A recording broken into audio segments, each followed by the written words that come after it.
Сәлеметсіңдер ме оқушылар? Бүгінгі сабағымыздың тақырыбы for циклі. For циклі дегеніміз программалауда белгілі бір әрекетті берілген санға немесе тізім элементтеріне байланысты бірнеше рет қайталап орындалған алған цикл. Қарапайым тілмен айтқанда, бір нәрсені бірнеше рет қайталау керек болса, for циклін қолданамыз. Қазір сіздермен практикалық жұмыс жасап көрейік. Python'ды ашып, файлдан жаңа бет құрамыз. Енді осы жаңа бетке кодымызды жазамыз.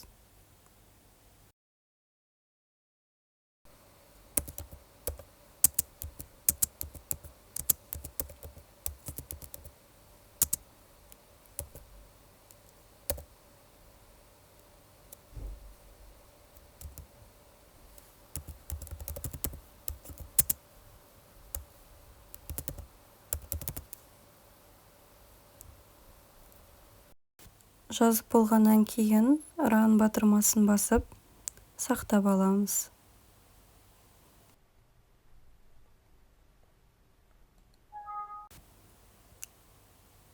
Мінекей көріп тұрғандарындай нәтижесі сәлем сөзі экранға 5 рет шықты. Келесі тапсырма бірінші мысалды қарастырып көрейік. Экранға 4 санының көбейту кестесін шығаруымыз керек. Ол үшін өз кодымызды жазамыз.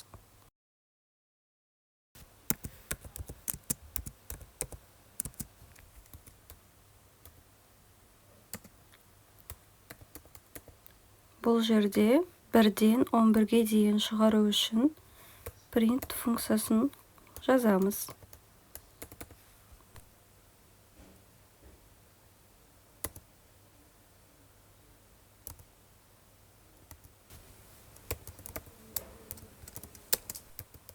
А көбейтілген 4. Және run батырмасын басып, нәтижесін шығарамыз. Мінекей көріп тұрғандарындай 4 санының көбейту кестесі экранда пайда болды. Оқушылар, енді екінші мысалды қарастырып көрейік. For циклі көмегімен 1-ден n-ге дейінгі сандар тізбегінен тек тақ сандарды табуымыз керек. Дәл осы кодтың үстінен жазып өзгертсек болады.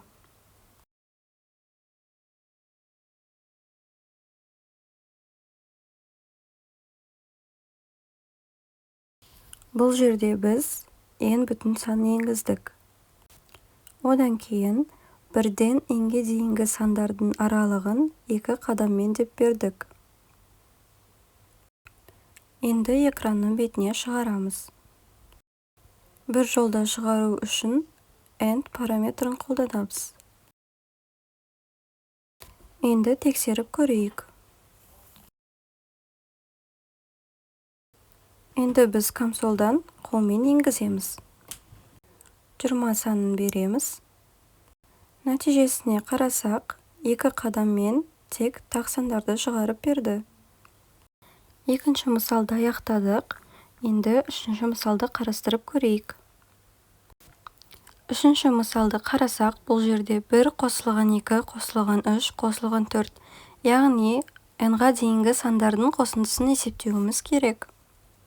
Алдыңғы мысалда қолданған кодтың үстінен өзгертіп пайдалануымызға болады.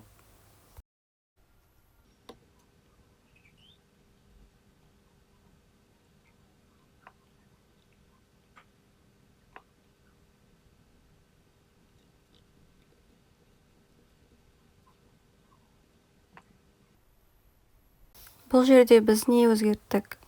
Ең алдымен консольдан 1 бүтін сан енгіздік.